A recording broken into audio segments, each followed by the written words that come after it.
C'est lors de cette émission, il y a quelques jours, sur la radio des forces militaires congolaises, que le général Sylvain Ekenge a clairement mis en cause certains députés du Nord Kivu. Ils ont des intérêts cachés.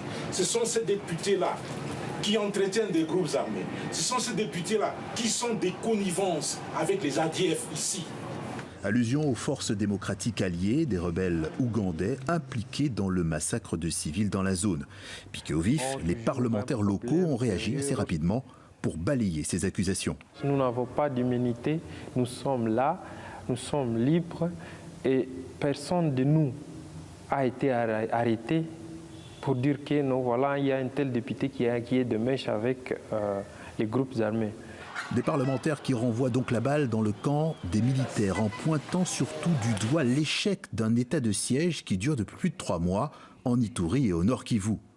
Pendant 100 jours, on n'a pas pu réussir à lancer de vraies opérations contre les groupes armés, que ce soit à Nyiragongo, que ce soit à Beni, que ce soit partout à province. Il n'y a vraiment pas d'opérations de grandes envergures. Instauré en mai dernier, l'état de siège vient d'être prolongé pour la 6e fois devant le Sénat. Il donne les pleins pouvoirs aux militaires pour gouverner la région à la place des civils.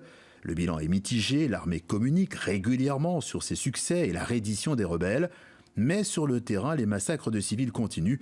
On évoque au moins 500 personnes tuées ces derniers mois. Les députés, eux, restent en résistance dans un collectif qui propose de repenser la stratégie. Nous croyons que pour rendre efficace notre armée, on puisse concentrer tout ce que nous avons comme effort, comme atout, on puisse les concentrer à territoire de Beni. En attendant, l'état-major montre plus que jamais qu'il est bien présent sur le terrain, comme ici à Goma. Les soldats sont armés jusqu'aux dents sur des chars, des camions déployés le long des routes ou circulant en centre-ville.